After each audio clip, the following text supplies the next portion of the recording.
BNP যে রাষ্ট্র চালানোর জন্য লায়ক হয়ে ওঠে নাই, এটার প্রমাণ হইতেছে তারেক রহমানের ঘোষণা, I have a plan. Tarique রহমানের আশেপাশে যারা আছেন, মানে যাদের কাছ থেকে তারেক রহমান বুদ্ধি পরামর্শ নেন আর কি, নেন কিনা জানি না, তাও যদি দিয়া থাকে আর কি, তো যারা তারেক রহমানকে ন্যারেটিভ বানাইতে সাহায্য করে, তারা তারেক রহমানকে আর তার দলকে একেবারে ডুবাইছে। বাংলাদেশের এলিট ইন্টেলিজেন্ট মিডল ক্লাস, এমনকি ওয়েস্ট, তারা এর মধ্যে তারেক রহমান আর বিএনপির ক্যাপাসিটি মাইপা ফেলছে, একেবারে মাইপা ফেলছে। কয়েঞ্চি ক্যাপাসিটি বিএনপি এখানে ফেল করেছে। আগে আমার অনুমান ছিল বিএনপি এলিট মিডল ক্লাসের ভোট পাবে, আমার এখন মনে হচ্ছে না যে তারা সেটা পাবে। তারেক রহমানের দল যেটাকে তারেক রহমানের স্মার্টনেস ভাবতেছে, সেগুলো একের পর এক ডিজাস্টার হইতেছে, একের পর এক। আমি আজকে কয়েকটা দেখাবো, কেন হইতেছে সেটাও আমি ব্যাখ্যা করব। আর এই প্ল্যানের রাজনীতি যে একেবারে অনাবশ্যক এবং ইমপ্লিমেন্ট করার যোগ্য না, সেটাও দেখাবো। এই প্ল্যানের রাজনীতি যে একজন স্টেটসম্যানের কাজ না, এটাও আমি দেখাবো। আমি আলাদা আলাদা কইরা তাদের নির্বাচনী ইশতেহার নিয়ে এপিসোড বানানো বন্ধ করতেছি না। অলরেডি তো চারটা হয়েছে, দেখেছেন তো ওই কয়টা, ওটা আল্লাহর রাস্তে চলবে। আসেন আল্লাহর রাস্তে শুরু করি তারেক রহমানের ডিজাস্টার গুলা, এবং তারপরে প্ল্যানের রাজনীতি কেন স্টেটসম্যানশিপ না।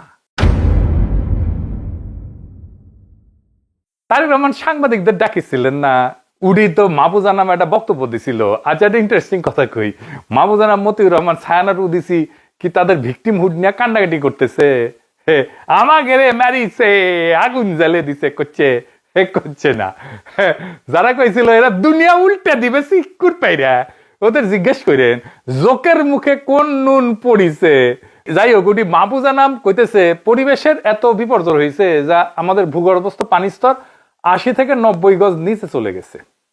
এখানে তারেক রহমান মাহফুজা নামকে থামায় বলতেছে না না না না 600 ফিট। শুনেন, আরেকটা হচ্ছে আমাদের আন্ডারগ্রাউন্ড ওয়াটার। জনাব তারেক রহমান সাহেব, আমরা কিন্তু আন্ডারগ্রাউন্ড ওয়াটার উত্তোলন করতে করতে, হ্যাঁ আমরা করেছি, এগ্রিকালচারে অনেক উন্নতি হয়েছে, কিন্তু গ্রাউন্ড ওয়াটার কিন্তু এখন প্রায় 80-90 মানে ইয়ার্ড নিচে চলে গেছে। হ্যাঁ, 600 ফিট। তো আপনি তো আমার চাইতে বেশি জানেন। So we have to address ইট। এবং এই সমস্ত ব্যাপারে আমরা স্বাধীন সাংবাদিকতা এবং আমি নিজে ডেইলি স্টার আপনাকে সর্বরকম সহযোগিতা করব। শুনেছেন তো মাহফুজানন্দ প্রভুপাদ এই নতুন প্রভুর কথা কেমনে আমোদ করে, কইতেছে আপনি আমার চেয়ে বেশি জানেন। আবার শুনেন, গ্রাউন্ড ওয়াটার কিন্তু এখন প্রায় 80-90 মানে ইয়ার্ড নিচে চলে গেছে। হ্যাঁ, 600 ফিট। তো আপনি তো আমার চাইতে বেশি জানেন। সাটার একটা চান্স পেয়েছে তো দিছে চাইটা। তারেক রহমান এত কনফিডেন্ট হয়ে কেমনে কইলো 600 ফিট নামিছে? এটা কি তার সাবজেক্ট? তার সাবজেক্ট তো না, তার সাবজেক্ট হইলো তার একবার দেখে নেওয়া উচিত, তাই না? তার তো ডেটা ভুল।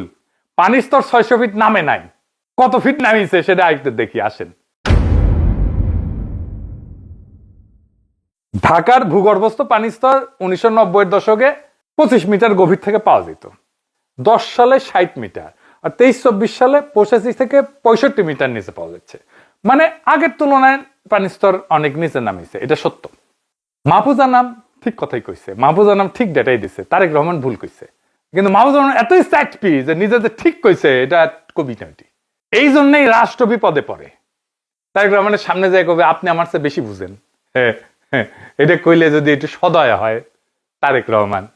কিন্তু আসলে ওই ঠিক কইছে। প্রত্যেক বছরই ঢাকার ভূগর্ভস্থ পানির স্তর 1 থেকে 3 মিটার নিচে নেমে যেতেছে। পানি উন্নয়ন বোর্ডের মতে 86 মিটার নামছে, এটা একদম ডেটা টেটা সব আছে।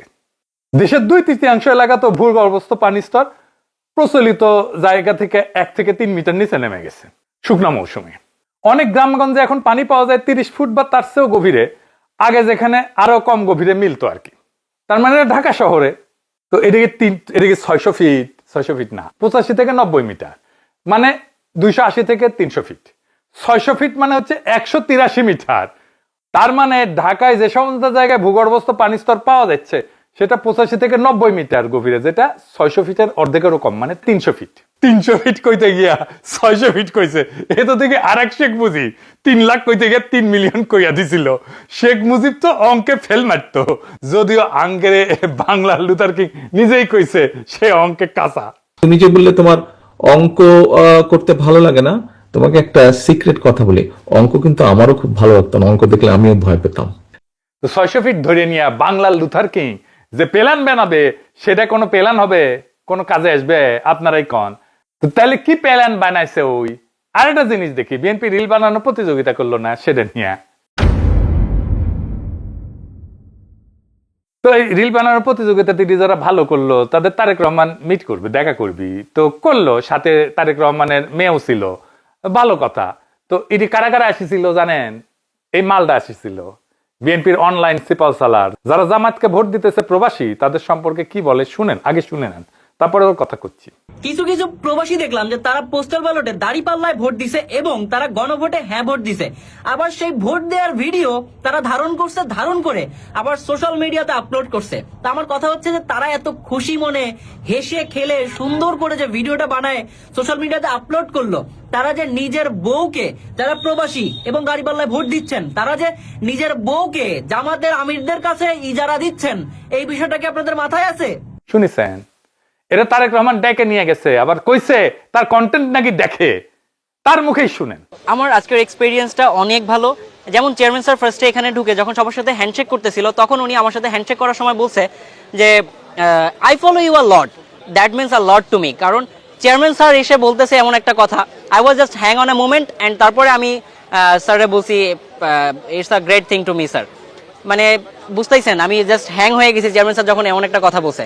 তার মানে সে যে ইতরামি করে সেটা তারেক রহমান জানে, যাই নাই তার মতো ইতরকে ডাকিছে, কনফার্ম করছে তার ইতরামি দেখে তারেক রহমান আর পছন্দ করে। তারেক রহমানের ইতরামি পছন্দ, ইতরদের পছন্দ, কারণ তারেক রহমান ইতরদের গডফাদার। এক ইতর ছিল আওয়ামী লীগের মুরাদ, এই যে এটা, সে মুরাদ জাইমা রহমান সম্পর্কে খুবই অশ্লীল কথা কইছিল না, আমি আর দেখাইলাম না ভিডিওটা।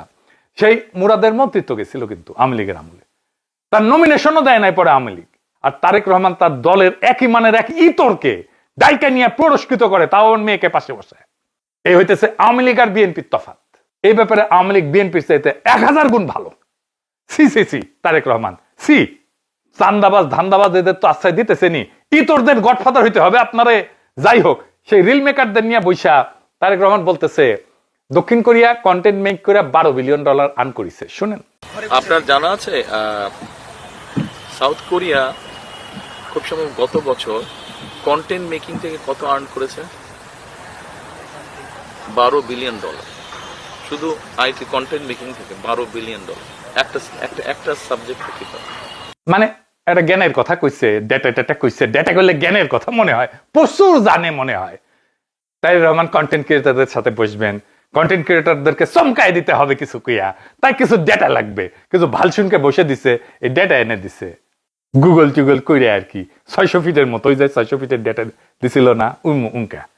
তো কোরিয়ান কন্টেন্ট বলতে কি রিলস আর ইউটিউব বুঝাইছে না। দক্ষিণ কোরিয়া কন্টেন্ট এটা সাংস্কৃতিক কন্টেন্ট, এটারে বলে কে কন্টেন্ট। এর মধ্যে আছে music, movie, games, animation, broadcasting, advertising এবং ক্যারেক্টার কন্টেন্ট, মানে যেগুলো অ্যানিমেশন কন্টেন্ট ইত্যাদি, নলেজ এবং আইটি সব এটার মধ্যে। এমনকি ওয়েবটুনও আছে। এই সব মিলা বিশ্বব্যাপী রপ্তানি থেকে আয় করছে এত টাকা, $12 বিলিয়ন। এটা দেখেন, এটা দেখাইছে। এই যে এর উপরে আরো অনেক দেশ আছে, ফ্রান্স আছে, ইত্যাদি আছে। এটা রিলস আর ইউটিউবের আয় না। কে কন্টেন্ট কোরিয়াতে গাড়ি, শিপ বিল্ডিং এর মতো একটা স্ট্র্যাটেজিক সেক্টর, আলাদা মন্ত্রণালয় আছে, বাজেট আছে, এক্সপোর্ট টার্গেট আছে। এখানে কোরিয়া ক্রিয়েটিভ কন্টেন্ট এজেন্সি বলে একটা জিনিস আছে, কেন্দ্রীয় ভূমিকা রাখে। তারা ফান্ডিং করে, ইনকিউবেশন করে এবং ওভারসিজ মার্কেট অ্যাক্সেসের জন্য কাজ করে।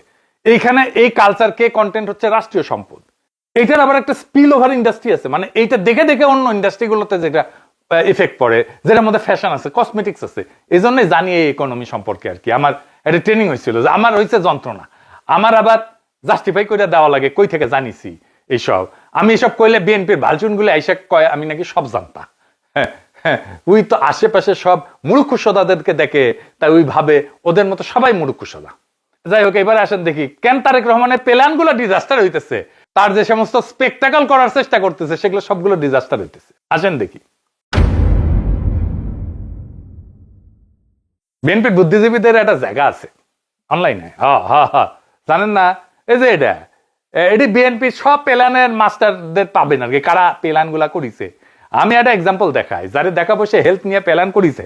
হ্যাঁ আমি জানি, মানে অনেকের মধ্যে একজন, সে না একা না, প্রফেশনালি সাকসেসফুল সিঙ্গাপুরে কাজ করে, অ্যাসোসিয়েট প্রফেসর বোধহয়, পুরাই একটা এডুকেশন, ব্রেনটা ভরা, ব্রেইনফুল পার্সন। কিন্তু দেখেছেন তো কি স্বাস্থ্য ফেলান বান আছে, দেখেছেন 180 দিনের মধ্যে কি কি করবে করছে।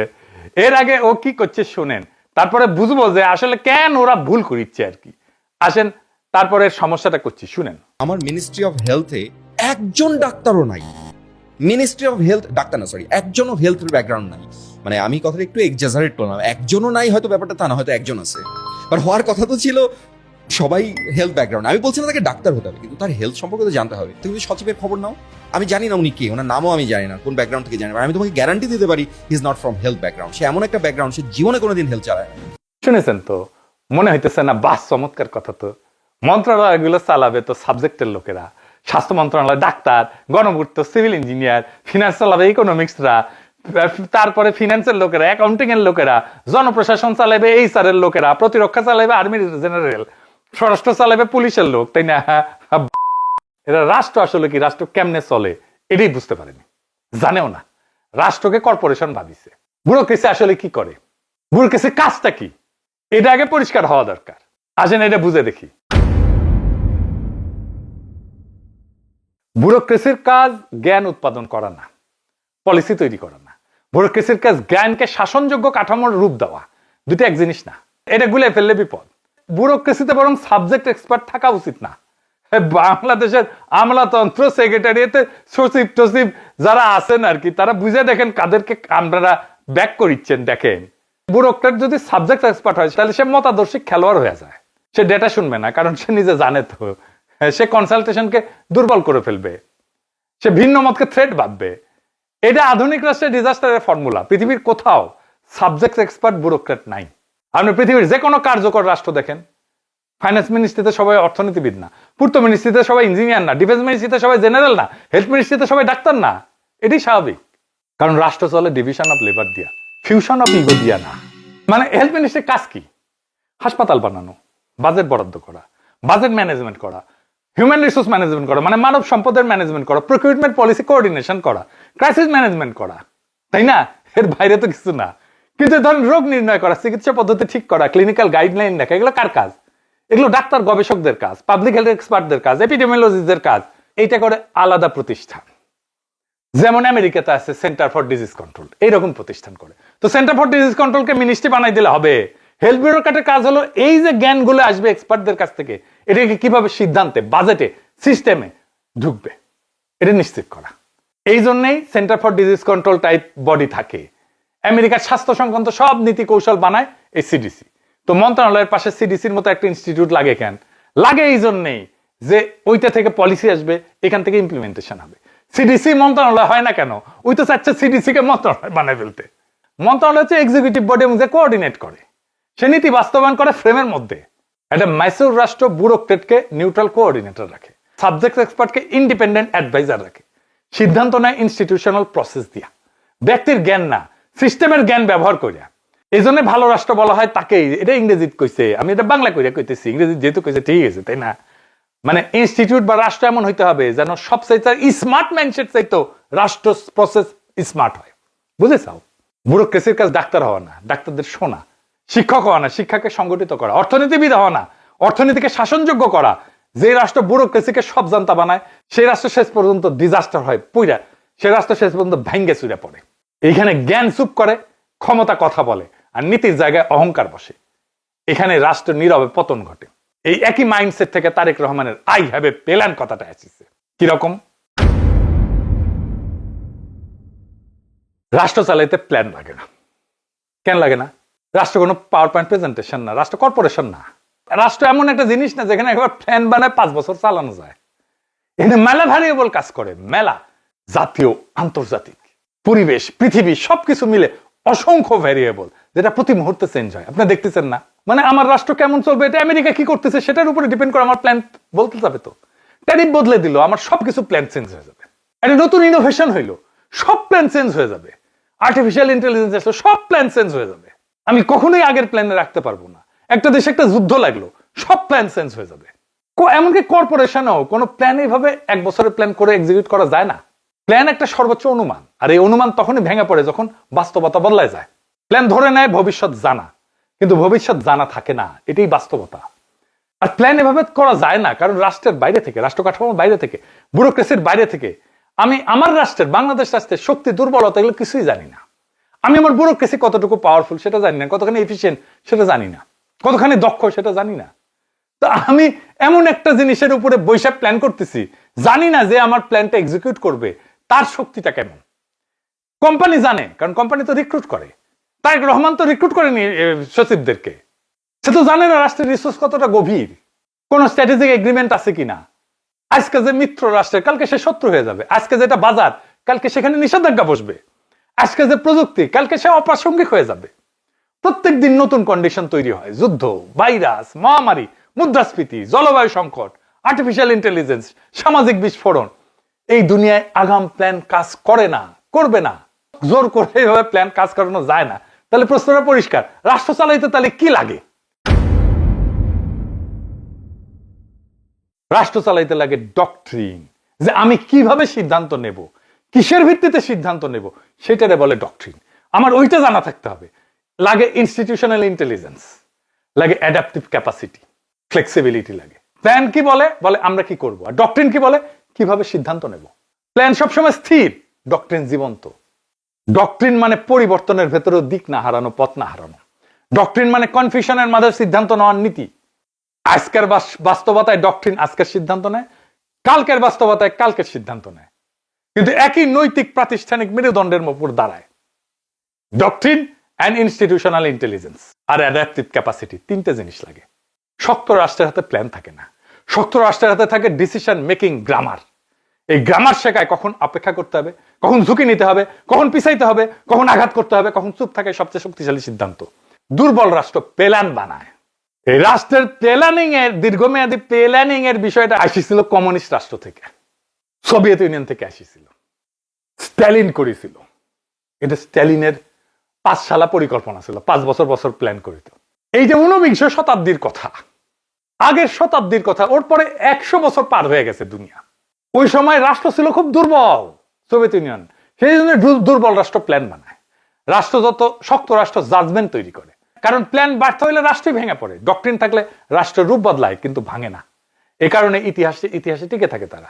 সোভিয়েত ইউনিয়ন এই দীর্ঘমেয়াদী প্ল্যান করতে করতে করতে করতে করতে করতে ভেঙেই গেল, দেখেছেন? এটাই এই প্ল্যানিং এর, রাষ্ট্রীয় প্ল্যানিং এর এটা প্রবলেম। আপনি দেখেন তো, আমেরিকার কোনো প্ল্যান আছে? 1 বছর আগে জানতেন যে এরকম আইস এসে এরকম ব্যাপার করবে? আপনি জানতেন যে এসে ভেনেজুয়েলা এরকম করবে, গ্রিনল্যান্ড নিয়ে এরকম করবে, এটা জানতেন? কিন্তু এই ডক্ট্রিন ছিল যে গ্রিনল্যান্ড নিয়ে তাদের একটা সিদ্ধান্ত নিতে হবে। কি সিদ্ধান্ত নিতে হবে সেই ডক্ট্রিন তাদের আছে, সে চিন্তা তাদের আছে, কিন্তু এই প্ল্যানটা কিন্তু এখনই হবে সেই প্ল্যান ছিল না। রাষ্ট্র এভাবে নিজের ভবিষ্যৎ বানাইতে পারে না। রাষ্ট্র অনিশ্চয়তার ভেতরে চলার ক্ষমতা তৈরি করে, এটাই রাষ্ট্র। আর সেই ক্ষমতার নাম হইতেছে ডক্ট্রিন, ইনস্টিটিউশনাল ইন্টেলিজেন্স আর অ্যাডাপটিভ পাওয়ার। 3টা জিনিস মাত্র। তাই প্ল্যান না, ক্ষমতা। দর্শনের ভাষায় রাষ্ট্র এমন কিছু না যেটা নির্দিষ্ট শেষ লক্ষ্য ধরে ধাপে ধাপে ধাপে ধাপে আগানো যায়। রাষ্ট্র মানে বৈধ কর্তৃত্ব প্লাস অনিশ্চয়তা। প্ল্যান ধরে নয়, অনিশ্চয়তা নিয়ন্ত্রণে আছে, কিন্তু রাষ্ট্রের কাজই হচ্ছে অনিশ্চয়তার ভেতরে শাসন করা। এইখানে প্ল্যানটা ভেঙে পড়ে। ধরেন আপনি ক্ষমতা আসলেন, আপনার নির্বাচনী প্ল্যানে লেখা ছিল ব্যুরোক্রেসি কাজ করবে, ইকোনমি ঘুরে দাঁড়াবে, আপনি পলিসি পাল্টাইতে পারবেন, আপনি চুক্তি বদলাইতে পারবেন, ব্যুরোক্রেসি এফিশিয়েন্ট, ফাইল ঠিক মতো চালায় চলে, ঘুষ ছাড়াই, মিড লেভেল অফিসাররা দক্ষ। আপনি এসে দেখলেন যে ইকোনমি ধারণার চেয়ে তো দুর্বল, রেভিনিউ লিকেজ সর্বত্র। কি করবেন? এরশাদ হটার পরে শাহাবুদ্দিন রে আমরা তত্ত্বাবধায়ক সরকারের প্রধান বানাইছিলাম 90-এ। সে তো প্রধান বিচারপতি ছিল। সে কইছিল আমি দেশের অবস্থা যা ভাবছিলাম তার চেয়ে অনেক খারাপ। প্রফেসর ইউনূসী এসে তো কইছে সবকিছু লটর ভটর হয়ে আছে, বলছেন না? সব লটর পটর অবস্থার মধ্যে আছে, কোনোটাই ঠিক বলতে চলে না। তো দেখছেন, আর বাইরে থেকে দেখে একরকম মনে হয়, ভিতরে যে আর একরকম মনে হয়। কারণ বাইরে থেকে ধরে নিয়েছিল যন্ত্রটা ঠিক মতো কাজ করবে। তো রাষ্ট্রযন্ত্রটাই যদি বিকল হয়, প্ল্যান দিয়ে সেই যন্ত্র ঠিক করা যায় না। আই হ্যাভ এ প্ল্যান, এটা স্টেটসম্যানশিপের বিপরীত। এটা শুনতে আধুনিক লাগে, আই হ্যাভ এ প্ল্যান, আত্মবিশ্বাসী মনে হয়। কিন্তু রাষ্ট্রের ইতিহাস জানলে, রাষ্ট্রের দর্শন বুঝলে এই বাক্য শুনে ভয় লাগার কথা। রাষ্ট্রনায়ক কখনো প্ল্যান বানায় না। তাহলে স্টেটসম্যান কাকে বলে? স্টেটসম্যান সে না যে সে সব প্রশ্নের উত্তর জানে। তারেক রহমান যেটা বোঝানোর চেষ্টা করে আমি সব জানি, আমার কাছে সব তথ্য আছে। এই যে 600 ফিট আর রিলস দিয়ে বুঝাইছে না স্টেটমেন্ট, সে যে জানে সব প্রশ্নের উত্তর একসাথে জানা সম্ভব না। সে নিজেকে এক্সপার্ট ভাবে না, সে নিজেকে প্ল্যানার ভাবে না, সে নিজেকে সিস্টেমের উপরে দাঁড় করায় না, সে নিজেকে দেখে ইনস্টিটিউশনাল ইন্টেলিজেন্সের রক্ষক এই হিসাবে।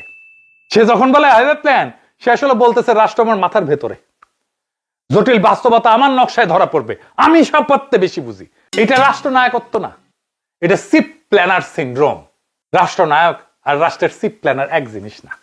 পরিকল্পনা মন্ত্রণালয়ের প্রধান না সে, এনে বিপদ। আধুনিক রাষ্ট্র কি শেখায়? আধুনিক রাষ্ট্র একটা কথা পরিষ্কার জানে, সিস্টেমটা এমন হইতে হবে যেন সবচেয়ে বুদ্ধিমান মানুষ, দেশের সবচেয়ে বুদ্ধিমান মানুষটার চাইতে সিস্টেম বেশি বুদ্ধিমান হয়। কারণ মানুষ ভুল করে, মানুষ অহংকারী হয়, মানুষ নিজের প্ল্যানের প্রেমে পড়ে যায়। ভালো সিস্টেম ভুল ধরতে পারে, নিজে ঠিক করতে পারে, নিজেকে নিজে ঠিক করতে পারে, প্রয়োজনে নেতার বিরুদ্ধে দাঁড়াইতে পারে। এটাই সবচেয়ে বড় সমস্যা যে তারেক রহমান স্টেটসম্যান না হইতেছে, প্ল্যানার হইতে চাইতেছে। সে বলতে পারতো আমি প্রতিষ্ঠান শক্ত করব, আমি সিদ্ধান্ত ব্যক্তির হাতে থেকে বের করব, আমি প্রতিষ্ঠানটাকে শক্তিশালী করব, ইনস্টিটিউশন গুলোকে দাঁড় করাবো, আমি এমন রাষ্ট্র বানাবো যেটা আমাকে ছাড়াও চলবে। কিন্তু সে বলতেছে আই হ্যাভ এ প্ল্যান। এই বাক্যের রাষ্ট্র ছোট হইতে হয়, নেতা বড় হয়। আর ইতিহাস বলে যখন নেতা বড় সেখানে রাষ্ট্র দুর্বল। রাষ্ট্র কোনো প্ল্যানার নেতা সহ্যই করতে পারে না, এটা ফিট করে না রাষ্ট্রের সাথে। কারণ প্ল্যান ব্যর্থ হইলে সংশোধনের জায়গা থাকে না, ভিন্ন মত শত্রু হইয়া যায়, সিস্টেম চুপ করে থাকে, ক্ষমতা কথা বলতে শুরু করে। এটাই স্বৈরাচারের প্রথম ধাপ। রাষ্ট্র চালানো মানে নকশা আঁকা না, রাষ্ট্র চালানো মানে সবসময় অনিশ্চয়তার সাথে সহাবস্থান। এটা মাথায় রেখেন। রাষ্ট্র মানেই অনিশ্চয়তা, সারাক্ষণ, সব সময়, প্রত্যেক মুহূর্তে অনিশ্চয়তা। আপনার কোনো প্ল্যান কাজ করবে না, এটাই রাষ্ট্র। যে নেতা বলে আমার প্ল্যান আছে, সে রাষ্ট্রকে নিজের মাথার ভিতরে বন্দি করে ফেলে। আর এই মাথা ভুল করলে রাষ্ট্র পড়ে যায়। তাই বলতেছে তো লোকজন তারেক রহমান দেশকে বাঁচাবে, একজন মানুষের উপরে দেশ টিকে থাকবে, দেশ এত ফেল না।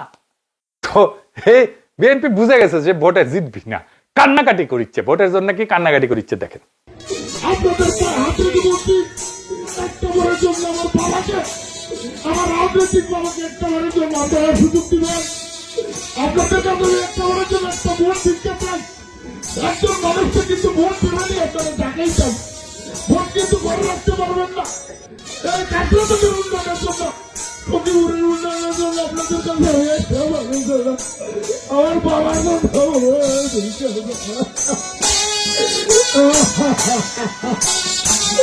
আপনারা মোদি বাবাকে সম্পদে বাড়াবে। আর কোনো চাওয়া নাই, আমার মুখটা মরে গেছে। আপনারা আমাকে যে সম্মানিত করেছেন, আপনাদের ঋণ আমি আর কোনোদিন শোধ করতে পারবো না। আপনারা একটি করে প্রতি আমাকে রেডি করবেন, আপনাদের পাশে যেন আমার জীবনে সঙ্গ করতে পারি।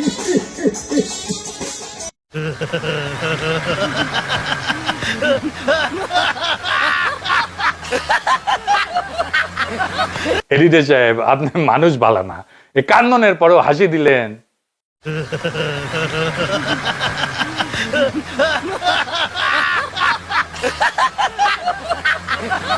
এই আবারও হাসি দিলেন না, আপনাকে আর মানুষ করা যাবে না। তো যাই হোক, বিএনপি নির্বাচনে হারবি, কারণ তারা মানুষের সামনে ভীষণ দেখায় না, তারা মানুষের সামনে ভুল আত্মবিশ্বাস দেখায়। রাষ্ট্র চালানো কোনো স্টেজ শো না, স্পেকটাকল না, রাষ্ট্র চালানো কোনো রিলসের প্রতিযোগিতা না, রাষ্ট্র চালানো মানে আই হ্যাভ এ প্ল্যান বলে হাততালি নেওয়ার খেলা না। রাষ্ট্র চালানো মানে ভুল স্বীকার করার ক্ষমতা, সিস্টেম বানানোর ক্ষমতা, নিজেকে ছোট করে প্রতিষ্ঠানকে বড় করার ক্ষমতা। এটাই রাষ্ট্র, এটাই রাষ্ট্র নেতার কাজ। বিএনপি আজকে যা করতেছে, তারেক রহমান যা করতেছে, ওইটা রাষ্ট্র নির্মাণের কাজ না, ওইটা ক্ষমতা দখলের সাইড প্রেজেন্টেশন। আর এলিট বলেন, মিডল ক্লাস বলেন, এডুকেটেড সোসাইটি বলেন, পশ্চিম বলেন, সবাই এক জিনিসটা আগে বোঝে, যে দলের নেতা ডেটা ঠিক মতো বলতে পারে না, মোতায় রাখতে পারে না, সে দলের মেধা নাই, চাটুকারিতা দিয়া চলে। যে দলের প্ল্যানার মানে নিজের মাথা, সে দল ক্ষমতায় গেলে রাষ্ট্রকে জিম্মি করে ফেলবে।